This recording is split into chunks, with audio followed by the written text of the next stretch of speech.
Então, bem-vindos de volta. Hoje a gente muda um pouco o nosso foco.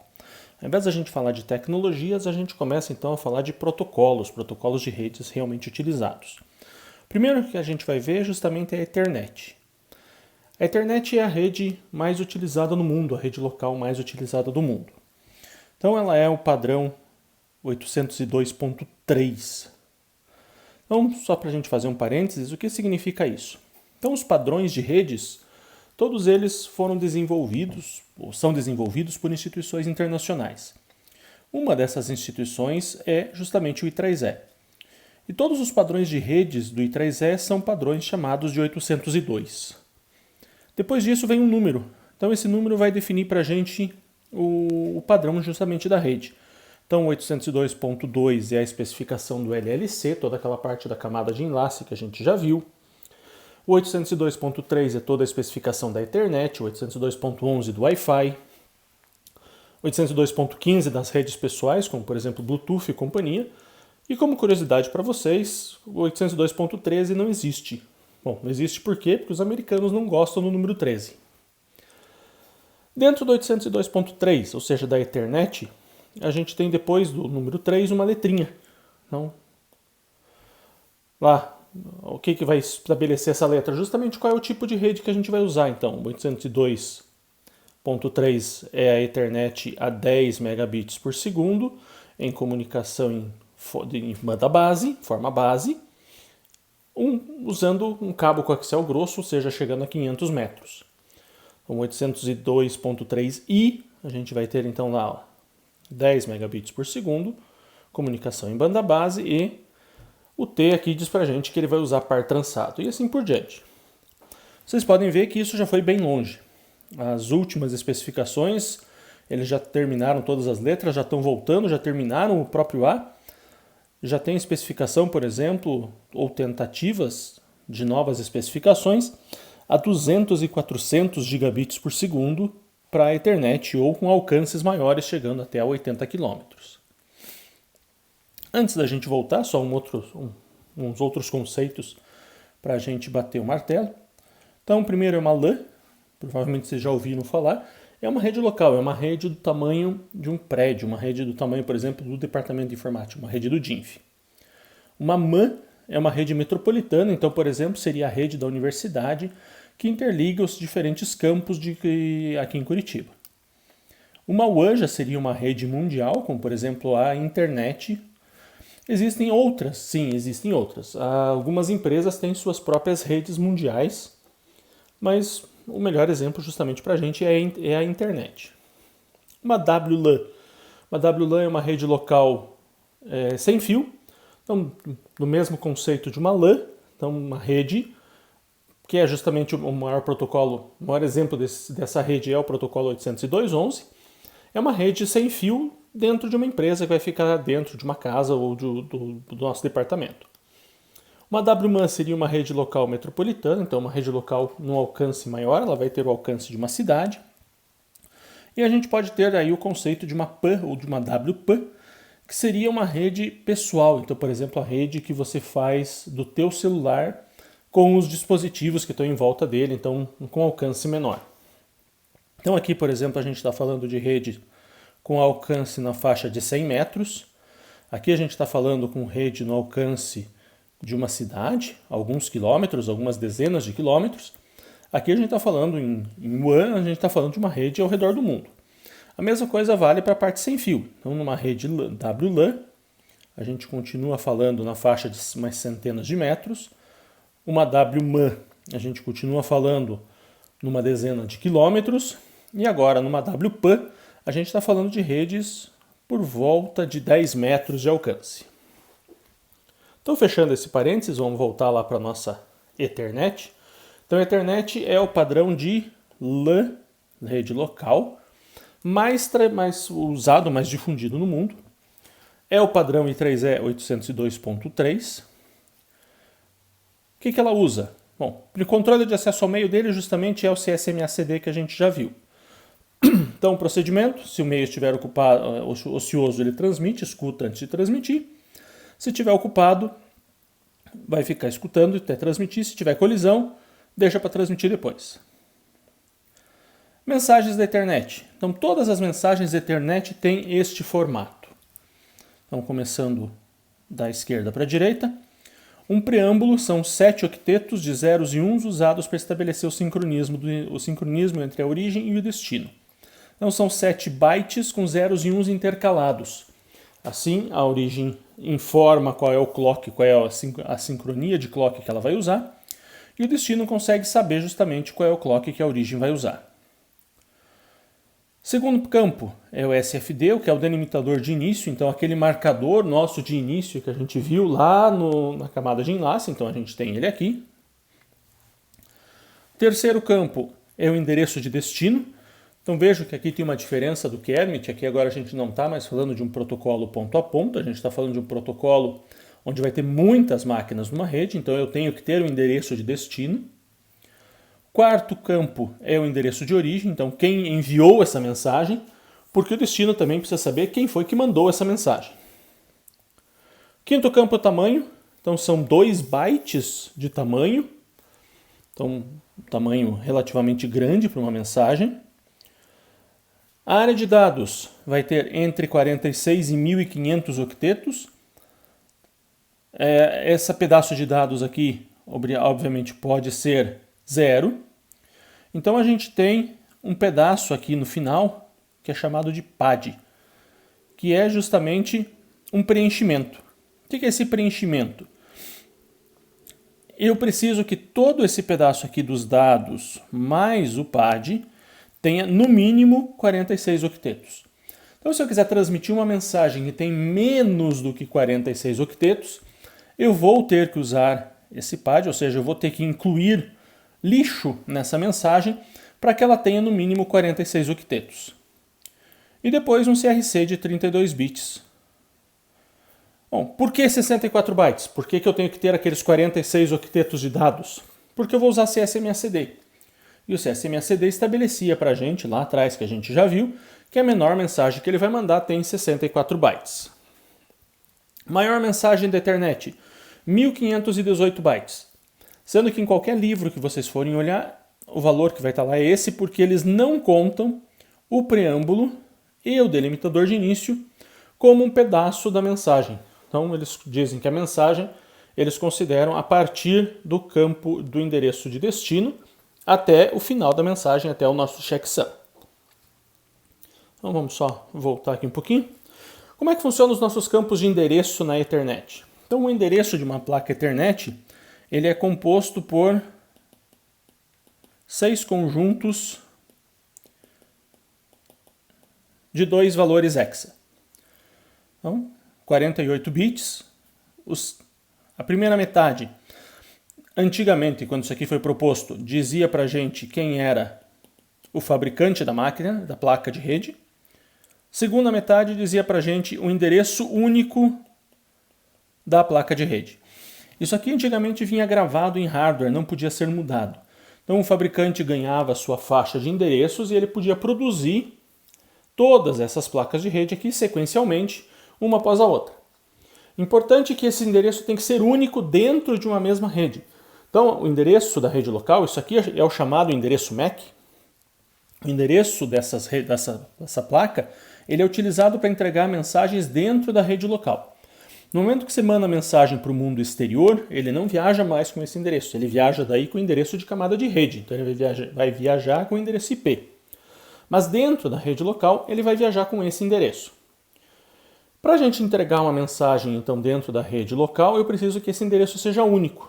Então o pessoal, quando começou a fazer esse tipo de rede, estabeleceu que isso aqui vinha gravado em hardware. Qual o problema disso? O problema é que alguns fabricantes começaram a fazer mais placa do que eles tinham endereços suficientes para criar. Então eu tinha 24 bits para o endereço de fabricação, 24 bits para o endereço da placa, então eu posso produzir 2 elevado a 24 placas. E alguns fabricantes começaram a produzir mais do que isso. Problema nenhum se essas placas fossem parar em locais diferentes, em redes diferentes. Já se essas placas fossem parar no mesmo lugar, bom, isso é um problema. Só para vocês terem uma ideia, aqui no DINF a gente já pegou 3 placas com o mesmo endereço. Como é que eu sei para qual máquina eu vou entregar? Não sei. Simplesmente eu não tenho mais como saber qual é a máquina que vai receber essa mensagem. Solução: hoje em dia esse endereço pode ser alterado. Então eu permito que esse endereço seja alterado via software. Então simplesmente você dá um comandinho lá no sistema operacional e você pode alterar. O próprio ifconfig do Linux permite que você altere o endereço MAC da tua placa de rede. Qual endereço eu posso usar? Qualquer um, desde que você não ache outra máquina que tenha aquele mesmo endereço na tua rede. Então o importante é que esses endereços têm que ser únicos dentro da tua rede local. Então vamos continuar lá. Anotação. Então a anotação de todo o formato, de toda a padronização de nomenclatura da Ethernet vai dizer para a gente então a velocidade de dados. Então, por exemplo, aqui no endereço 10 base 5, então velocidade é 10 megabits por segundo. Método de sinalização, então a gente vai usar a banda base, a transmissão base da Ethernet. O que significa isso? Que ela vai usar CS-MACD, ela vai usar Manchester. Então eu esqueci de mencionar já para vocês, a codificação da Ethernet é Manchester. E ela vai usar aquele tipo de mensagem que a gente viu, não muda nada. E depois um número ou uma letra que vai dizer para a gente qual é a especificação do cabo. Então, geralmente um número era utilizado antigamente em cabo coaxial, e uma letra daí já é designado ou par trançado numa letra T, ou um F para designar a fibra. Então aqui, por exemplo, a gente tem a especificação da Ethernet a 10 megabits por segundo. Então, Ethernet é 10 base 5, a gente tem cabo coaxial como cabo, a topologia é um barramento. Então, a rede fica toda aqui pendurada no barramento, as máquinas. 500 metros de segmento. O que significa um segmento? É um pedaço de cabo, um pedaço do meu barramento, onde eu não tenho nenhum repetidor no meio do caminho. Então, lembrando, o nosso problema de sempre é a atenuação de sinal. Se eu tiver um segmento maior do que 500 metros, significa que o meu sinal vai atenuar e a máquina que estiver mais longe eu não vou conseguir entender, ela não vai conseguir captar esse sinal mais. Então, esses 500 metros, tamanho máximo do segmento, é um pedaço de cabo. Você mede a distância entre as máquinas mais distantes nesse nosso cabo. Nós por segmento, ou seja, quantas máquinas eu consigo colocar dentro desse meu segmento de cabo. Nesse caso, eu posso ter um segmento de 500 metros com, no máximo, 100 máquinas. 10 base 2. 10 base 2 é feito com cabo coaxial fino. Então, um cabo coaxial um pouquinho mais fino. Veja que daí o nosso tamanho máximo do segmento diminui. Por quê? Porque ele não suporta uma amplitude muito alta do sinal. E isso faz com que a atenuação faça com que o sinal morra mais cedo. 10 base T. Então, 10 base T, a gente vai ter agora o nosso hub aqui no meio e as máquinas penduradas nele. Então agora a rede é uma estrela. Por quê? Porque eu tenho o hub no meio e as máquinas penduradas em volta dele. Tamanho máximo do segmento, então agora 100 metros. O que é esse segmento? É a distância entre uma máquina e um hub. Eu considero que o hub é um repetidor, porque ele recebe o sinal e reenvia esse sinal nas outras portas. Então ele melhora, quando ele reenvia esse sinal com toda a sua potência, com toda a sua amplitude. Então a minha distância aqui agora é de uma máquina até o hub. Fibra ótica. Vejo que no 10 base F eu preciso de um par de fibra. Então a fibra ótica aqui ela é simplex, eu preciso que uma transmita e a outra receba. Continua sendo uma estrela porque eu vou precisar de um hub no meio do caminho. 500 metros de alcance, 33 máquinas no máximo a cada segmento de rede. Então, Ethernet nasce, vamos lá, no nosso querido barramento. Qual era o problema do barramento? O problema do barramento é que eu preciso chegar com o barramento, a barra aqui, o nosso cabo coaxial, atrás de todas as máquinas. O problema todo é, se eu abrir o barramento, ou seja, se eu desconectar uma máquina, se eu romper o barramento, se eu fizer qualquer problema com o barramento, a minha rede inteira deixa de funcionar. Então eu não posso deixar esse barramento aberto. Então o pessoal que, por exemplo, limpava prédio, podia encostar com a enceradeira, alguém podia simplesmente arrancar o cabo de trás de uma máquina, podia fazer N bagunças e se o barramento ficasse aberto, essa rede deixaria de funcionar. Então, a solução para isso justamente foi a proposta da rede em 10 base T. Então, você tem o hub, O hub vai simular para a gente um barramento e as máquinas vão ser conectadas nele de uma distância maior. O que acontece com isso? Eu deixo o hub, então, numa sala fechada. Obviamente, se eu desligar o hub, vai acontecer a mesma coisa se eu esbarrar no barramento. Mas eu deixo simplesmente o hub numa sala fechada onde pouca gente tem acesso. Agora, se eu danificar este cabo aqui, eu vou perder só essa máquina. Eu não vou perder toda a minha rede. Então essa é a grande diferença, mas o funcionamento do hub é exatamente igual ao barramento, o que significa que o que uma máquina transmite, todas recebem. O que o hub vai fazer é emular o barramento. Vantagem é só essa parte de segurança. Então vamos ver alguns dos hardwares que a gente vai usar aqui. Então, por exemplo, existem o que a gente chama de pontes, ou existia, hoje em dia dificilmente você vai achar uma ponte numa rede. A ideia de uma ponte é muito similar à ideia de um roteador. Ele vai permitir a conexão da tua LAN, ou seja, da tua rede interna, com a tua WAN, com uma rede externa. Então, vai usar entre redes usando os mesmos protocolos, então eu vou ter tanto na LAN quanto na WAN o mesmo protocolo, nesse caso a Ethernet. Tem uma série de vantagens, como confiabilidade, desempenho, segurança e a geografia. Qual a função dela? Então, a função da ponte é que ela vai ler os quadros de uma rede. Se os quadros forem endereçados à rede seguinte, então ela repassa isso para outra rede, eliminando com isso o quadro da rede anterior. Então, ela retransmite os quadros do emissor usando o mesmo protocolo MAC.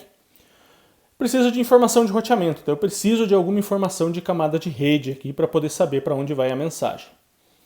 Então, por exemplo, a máquina 1 quer conversar com a máquina 11, ela manda a nossa ponte aqui, antigamente ela receberia esse sinal, como ela vai pegar o endereço, ela vai ver qual é o endereço de destino, ela olha o endereço de destino e sabe que ela tem que colocar essa mensagem na segunda LAN, na LAN B. A mesma coisa, se tivesse uma resposta, ela retiraria de uma e devolveria para outra. Então, uma LAN não modifica o conteúdo ou formato das mensagens, ela simplesmente copia a mensagem de uma e retransmite na outra. Ela precisa ter espaço suficiente em buffer para acomodar toda a rajada de pacotes que pode acontecer. Precisa saber dos endereços das máquinas que estão tanto na LAN A quanto na LAN B, ela precisa conhecer todos, para que ela possa simplesmente arrancar as mensagens de uma rede e colocar na outra quando for preciso. E pode conectar, obviamente, mais de duas, ela pode interconectar diversas, depende de quantas interfaces ela tiver. Então, um hub. Um hub é justamente a alternativa à topologia do barramento. Então, cada estação é conectada ao hub por duas linhas simplex. No nosso caso, o par trançado. A gente tem 4 fios dentro do par trançado. E na rede a 10 megabits a gente só usava 2, um para transmitir e um para receber. Então, quando uma única estação transmite, o hub simplesmente pega esse sinal e ele retransmite para todo mundo. Então, o nosso hub, o que uma máquina transmite, ele replica para todas as outras. Fisicamente ele é uma estrela, porque está todo mundo pendurado no hub, mas logicamente ele é um barramento, ele simplesmente emula um barramento. Posso ter mais? Bom, posso criar uma cascata de hubs, posso criar, por exemplo, uma árvore. Então, a gente teria uma árvorezinha de hubs aqui, justamente para a gente pendurar as nossas máquinas aqui embaixo. Qual a vantagem? Bom, a vantagem é você aumentar o tamanho possível da tua rede com essa árvore. Então, aqui, por exemplo, a gente tem uma topologia de hubs já em 2 níveis. As estações aqui embaixo, penduradas nesse primeiro hub. Depois você faz uma outra conexão entre hubs até chegar aqui na raiz da nossa árvore. E literalmente isso aqui pode ser visto como uma árvore. Comutadores. Bom, comutadores justamente vieram quando o pessoal começou a ter problemas de velocidade. Então, qual é o problema da nossa tecnologia de hubs? Eu só posso ter uma transmissão. Então, quando uma máquina fala, todas as outras precisam ficar em silêncio. E a regra lá do CSMA/CD, a distância entre duas máquinas aqui, tem que ser respeitada independente da quantidade de hubs que elas forem passar. Então, todo esse problema, essa problemática de alcance, que eu preciso completar toda a minha rede antes de eu mandar os 64 bytes da mensagem, independente da quantidade de hubs que vai passar aqui, eu preciso garantir que isso chegue lá na última máquina. Isso faz com que o pessoal criou uma regrinha antigamente que é chamada de regra 543. O que ela dizia? Que naqueles nossos segmentos de rede, eu posso ter no máximo 5 segmentos entre quaisquer duas máquinas. Então eu vou pegar as duas máquinas mais longe e eu posso ter no máximo 5 segmentos. Eu posso ter no máximo 4 repetidoras e no máximo 3 desses segmentos podem ter máquinas. Então eu vou ter segmentos onde eu não tenho máquinas que produzem dados, só vão interconectar hubs. Mas eu posso ter, por exemplo, no máximo 4 repetidoras entre quaisquer duas máquinas. Por que essa regra? Porque eles verificaram que se você tiver mais do que isso, o CSMACD para de funcionar. E aí você vai ter colisões as quais você não vai conseguir mais detectar. Então, começou a ser um problema. Primeiro, uma transmissão única. Segundo, as transmissões podem ficar muito longas se a tua rede ficar muito grande. E terceiro, a velocidade, ou seja, 10 megabits por segundo começou a ficar lento. Então o pessoal começou a pensar em soluções. A primeira delas foi justamente os comutadores. Computadores, hubs de comutação, o pessoal gosta de falar em português, na verdade a gente mais conhece eles por switches. Então hoje em dia eles substituíram os hubs, então hoje em dia você trabalha quase somente com switches. Qual é a ideia dele? Então a ideia de um switch é que o que entra numa porta, ele retransmite só para a porta de destino. Então tá aqui, ó, nosso switch, a gente vai pendurar as maquininhas aqui. Se a máquina A quiser conversar com a máquina B, ela vai mandar uma mensagem. Se fosse num hub, essa mensagem era replicada para todo mundo. Num switch, o switch recebe essa mensagem, abre essa mensagem, olha o campo de destino e vai ver, o destino dessa mensagem é só para o B, então eu mando para o B. Qual a vantagem disso? A vantagem disso, primeiro, é segurança. O C e o D não recebem a mensagem que o A está mandando para o B. Segunda vantagem, se o C quiser conversar com o D, eu permito mais de uma comunicação simultânea. Então, ao invés de eu ter uma única comunicação a 10 megabits, eu já permito agora mais de uma. Então, aqui, por exemplo, uma comparação entre o nosso hub compartilhado e o nosso switch. Então, aqui, ó, o A e o B querem conversar, isso eles não podem. O B quer mandar uma mensagem, ele manda essa mensagem e o A, o C e o D recebem essa mensagem. Já na rede de baixo, quando o B quer falar, ele vai falar, e se ele quiser falar com o A, só o A vai receber, enquanto o C pode falar com o D. Então, no hub eu permito uma comunicação de 10 megabits por segundo, já no switch eu vou permitir no máximo N sobre 2 comunicações de 10 megabits por segundo. Desde que eu não queira usar a mesma máquina, tanto para transmitir quanto para receber, eu posso fazer até N sobre 2 comunicações. Então, vantagens dos switches, dos hubs comutados. Então, eu não preciso mudar nada nas nossas estações, as máquinas não precisam mudar, eu preciso substituir somente o hub. Inclusive, eu não preciso mudar o cabeamento. Então, cada dispositivo tem uma capacidade dedicada, então ele vai ter os seus 10 megabits. É fácil de colocar novos dispositivos, assim como o hub, então ele ganha muitas vantagens. Desvantagens. Óbvia desvantagem é justamente o custo. Você montar uma rede com switches é muito mais caro do que você montar uma rede com hubs. Existem 2 tipos de switches. Então, justamente o desenvolvedor ou o projetista da rede precisa saber qual deles ele vai usar. Então, existem switches Store and Forward. Então, qual é a ideia de um switch Store and Forward? Então, vou desenhar aqui nossa rede de novo. Máquina A quer conversar com a máquina B. O que ela faz? Ela manda a mensagem para o nosso switch. Um switch Store and Forward significa que ele vai receber toda a mensagem que o A quer mandar para o B, e só depois que ele receber toda a mensagem, ele retransmite essa mensagem para o B. Já um switch Cut Through, ele vai receber a mensagem do A. Assim que ele receber o endereço de destino dessa mensagem, lembra, o endereço de destino está lá no comecinho da nossa mensagem. Assim que eu receber o endereço de destino, eu já começo a encaminhar essa mensagem para o B. Enquanto aqui eu preciso primeiro receber toda a mensagem, guardar a mensagem, colocar numa fila e daí mandar para o B. Existem vantagens e desvantagens dos dois lados. Então o switch cut-through é mais rápido. Eu recebo a mensagem e eu não preciso esperar eu receber toda a mensagem para retransmitir. Eu recebi o endereço de destino e eu já começo a mandar. Mas switch cut-through ele vai emular a colisão. Então se duas máquinas quiserem conversar com o B, ele vai dizer para a máquina C e para o A que aconteceu uma colisão. Então ele vai voltar lá no CSMA/CD e vai sinalizar uma colisão. Switches Store and Forward não tem colisão, a não ser que você tenha esse bufferzinho aqui cheio. Então o que eu vou ter? Eu vou ter um buffer em cada porta de rede. Todas as mensagens que forem enviadas para o B, eu vou simplesmente colocando nesse buffer, nessa fila, e vou enviando para o B uma atrás da outra. Então, são muito mais eficientes os switches em Store and Forward, embora para uma única mensagem eles sejam mais devagar.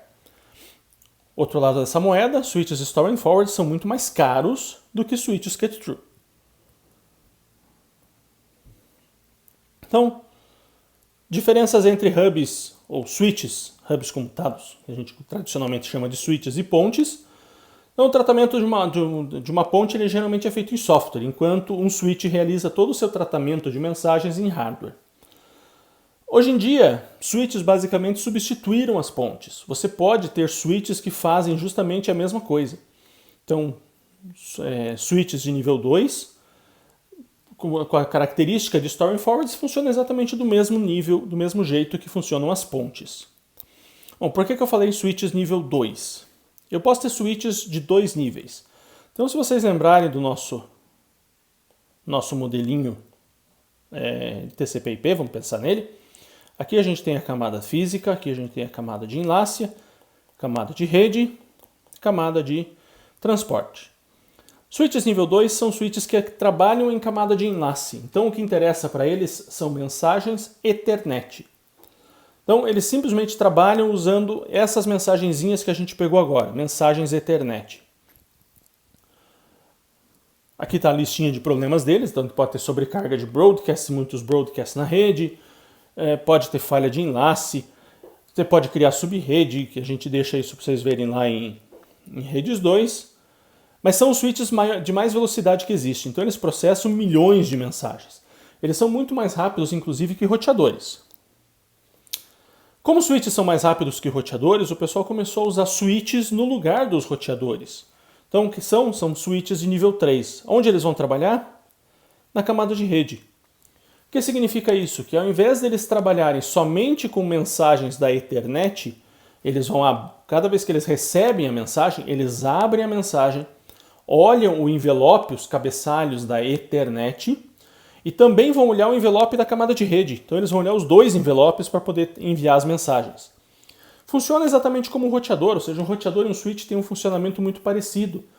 Um switch vai funcionar enviando mensagens entre máquinas de uma rede, enquanto um roteador vai funcionar enviando mensagens entre redes. Então um switch nível 3 vai ter um funcionamento bem parecido com o de um roteador. Mas isso continua sendo lento, mesmo a internet em duplex o pessoal começou a achar lento. Então qual é a ideia? A ideia é você melhorar isso. Então ao invés da gente ter as nossas máquinas aqui só com switch, onde eu permitia a comunicação do A e do B, do C e do D, agora eu quero fazer a Ethernet em duplex total. Então eu quero permitir comunicação duplex para todas as máquinas. Isso significa que, se eu tiver mais uma máquina aqui, essa máquina pode conversar, por exemplo, com o C, porque o C está enviando, ele também pode receber. Qual a vantagem disso? Bom, agora eu posso permitir N comunicações a 10 megabits por segundo na minha rede. Desde que, obviamente, eu não queira mandar que uma mesma máquina receba duas mensagens ao mesmo tempo. Só funciona se eu tiver switches na rede, então eu não posso mais ter hubs, eu não posso mais ter cabo coaxial, todo mundo na rede, todos os repetidores da rede precisam ser switches. Todos os repetidores da rede precisam ter capacidade duplex. E todas as placas de rede precisam ser duplex. Então a ideia aqui é ou todo mundo funciona em duplex ou ninguém funciona em duplex. Não tem um meio termo. Vantagem? Bom, vantagem é que eu dobro a minha velocidade de rede. Então ao invés de eu ter N sobre 2 máquinas conversando, agora eu consigo ter N máquinas conversando. Mas mesmo isso começou a ficar lento. Então o pessoal começou a pensar em aumentar a velocidade dessa rede. Então, desvantagem. O CSMACD não é um protocolo que funciona e que gosta de trabalhar em velocidade alta, porque eu preciso ficar monitorando a mensagem enquanto passa. Bom, grande vantagem, switches funcionam fantasticamente, porque eles eliminam a colisão. Do mesmo jeito que o CSMACD é uma desvantagem, ele pode ser visto como uma vantagem. Todo mundo sabe mexer nele, todo mundo conhece o funcionamento dele. E eu podia fazer redes sem que os clientes precisassem migrar muita coisa, gastar muita coisa na minha rede. Então começaram a aparecer algumas redes mais velozes justamente na Ethernet.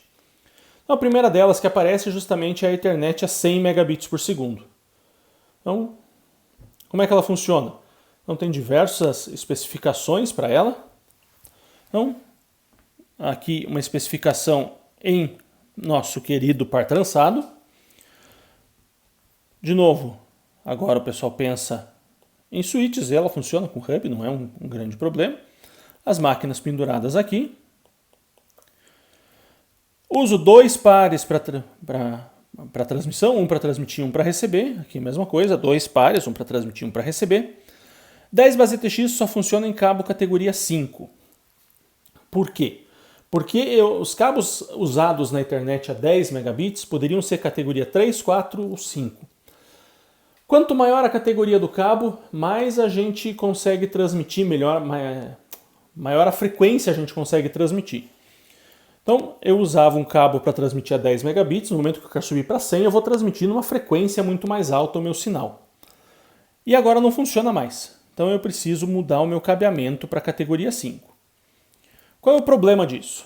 O pessoal começa a analisar. Então, se eu tiver uma rede com 10 máquinas, um switch, e eu vou ter, por exemplo, 10 vezes 100 metros de cabo, para eu mudar isso daqui para 10 base TX, eu vou ter que trocar a placa de rede das 10 máquinas.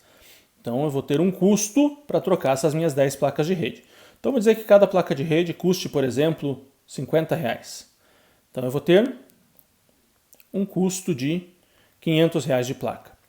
Eu vou ter que trocar o meu switch. Então eu vou ter um custo para eu trocar o meu switch. Vou chutar um valor nele, vou dizer que ele custa R$1.500. Então eu vou ter mais R$1.500. E aqui eu tinha 10 vezes 100 metros de cabo. Isso significa que eu tenho 1.000 metros de cabo, onde, por exemplo, cada metro desse cabo pode custar R$2. Então eu vou ter mais R$2.000 de cabo. E aí a gente cai num problema que o pessoal começou a ter para melhorar a velocidade da internet. Uma das coisas mais caras que você tem na rede, por incrível que pareça, é justamente o cabeamento. Porque eu tenho muito cabo para ligar as máquinas. Então, por mais que cada metro de cabo seja baratinho, no momento que eu vou ter 1.000, 2.000, 10.000 metros de cabo na minha rede, isso começa a ficar muito caro. Então, as empresas começaram a reclamar, começaram a não usar, e o pessoal fez uma especificação diferente da rede Ethernet a 100 megabits por segundo, com par trançado. Qual é a ideia? Então a ideia é não usar agora um par para transmitir e um par para receber. Se no meu cabo de par trançado eu tenho 4 pares, o que eu vou fazer aqui? Eu vou pegar os 4 pares. Agora ela vai ser semi-duplex, ela não funciona mais em duplex, e eu vou usar esses 4 pares. Os 4 pares vão transmitir ao mesmo tempo, ou os 4 pares vão receber. Qual a vantagem disso? A vantagem é que em cada par eu vou passar, o meu tráfego vai passar a 25 megabits por segundo. E aí os nossos fios com limitação de frequência conseguem transmitir. Então agora, para eu fazer essa migração aqui, eu não preciso mais mudar o cabo. Eu preciso mudar as minhas 10 placas de rede, então eu vou ter um custo de R$500, e eu vou precisar mudar um switch, então eu vou ter um custo de R$1.500. Então, e esse custo aqui de baixo eu não tenho, porque eu não preciso mudar o cabeamento, eu continuo podendo usar o meu velho cabeamento. Diferença, minha internet agora é semi-duplex, enquanto aqui ela era duplex. Mas para quem estava acostumado com uma internet a 10 megabits por segundo, obviamente quando você subir para 100 vai fazer uma diferença enorme. E vocês vão ver que também existe uma especificação dela funcionando em fibra. Mesmo assim, depois de um tempo, o pessoal começa a ter problemas, começa a ficar lento, e o pessoal começa a pensar, então, em cada vez aumentar a velocidade. Vocês vão ver que isso é uma constante que a gente vai ver daqui para frente. Então, a próxima versão que aparece justamente é a Gigabit Ethernet. E ela retém, do mesmo jeito que a 100 megabits reteve toda a especificação base da 10 megabits, então ela funciona com CSMA/CD, continua funcionando com Manchester, continua funcionando com as mesmas mensagens. A Gigabit Ethernet funciona exatamente do mesmo jeito. Então continua tendo CSMA/CD, continua usando codificação em Manchester, continua tendo exatamente as mesmas mensagens. O que muda? Bom, muda justamente a forma da gente fazer a rede, muda a forma do cabeamento, muda todo o nosso alcance. Então vamos começar de baixo para cima aqui. Eu posso fazer então uma rede 1000 base CX. O que seria esse CX? A rede agora com cabo coaxial. Vocês viram que quando a gente falou lá da rede a 100 megabits, não existe cabo coaxial aqui. Agora na 1000 eles devolvem o cabo coaxial. Qual é a ideia? É fazer ligação de switches aonde uma fibra não possa passar. Problema da fibra, fazer uma curva de 90 graus, uma fibra não faz, ela quebra. Então, no momento que você precisa fazer uma curva dessas, eu preciso usar um outro tipo de cabo. Então, o pessoal optou por fazer isso aqui com o cabo coaxial. Limite, 25 metros de alcance. Não tem mágica. 1000 base T. 1000 base T não funciona mais em rede, em cabo par trançado categoria 3, nem em 4. Em cabo categoria 5, ele vai ter um limite de alcance por volta de 30 metros. Em cabo, se você quiser rede duplex, lógico. Se você quiser rede semi-duplex, ele consegue atingir um alcance um pouquinho maior. Em cabo categoria 5E, que foi o cabo depois que o pessoal pensou, você consegue chegar por volta aí dos 100 metros, mas ele é indicado para uma rede gigabit você usar o cabo categoria 6. Duas especificações de fibra. Então, esse Szinho aqui é um S de short, então uma especificação de fibra para distância curta, e já o L de long, uma especificação de fibra para longas distâncias. Então, no SX, fibra multimodal, então aquela fibra mais grossa, você consegue atingir até por volta de 250 e 300 quilômetros. Já uma fibra de 50 micrômetros, um pouquinho mais fina, mas também de acesso múltiplo, você consegue chegar perto dos 500 metros. Já na parte longa, as mesmas fibras de 62 ou 50 micrômetros por volta de 500 metros, e a diferença que faz é a gente ter uma fibra monomodo de modo único, a gente vai ter 5 quilômetros agora de uma rede. Então vejo que os números começam a variar bastante aqui já na Gigabit Ethernet. Próxima que aparece justamente para a gente é a 10 Gigabit Ethernet. Então a ideia da 10 Gigabit Ethernet é um pouquinho diferente. Ela nunca foi pensada para chegar na máquina do usuário. Então ela foi pensada agora só para você interligar redes ou você interligar conjuntinhos de hubs, interligar switches, mas não para chegar na máquina do usuário. Então vai permitir então maior número de conexões de rede, maior velocidade para cada estação, maior implantação, então vai permitir bastante coisa. Que muda? Bom, muda bastante coisa de novo. Então vamos começar de baixo para cima. 10G base T. Uma especificação em par trançado. Limite, par trançado agora, categoria 7. Não funciona em categoria 6, não funciona em categoria 5, não funciona em categoria 5E, só em categoria 7. Que muda? O cabo vai suportar muito mais frequências, obviamente, pelo outro lado, o cabo é muito mais caro. Uma especificação em cabo coaxial. Na verdade, ninguém usa esse troço. Eu nunca vi ninguém usar cabo coaxial aqui. Então vamos para as especificações de fibra. Agora vamos de cima para baixo. Então o S, justamente de short, uma especificação a curta distância, atingindo no máximo 300 metros. As especificações long, tanto para rede multimodo quanto para rede monomodo, para fibra monomodo e fibra multimodo. Veja que agora a gente pode chegar em 25 km de alcance. A especificação Extended agora, o ER, é a de Extended Range. Então a gente pode ter uma das maiores Ethernets que existem, que é uma Ethernet com 40 km de alcance. E agora a gente já está falando de Ethernet na faixa de rede metropolitana. E uma especificação chamada de LX4, que tem uma grande vantagem.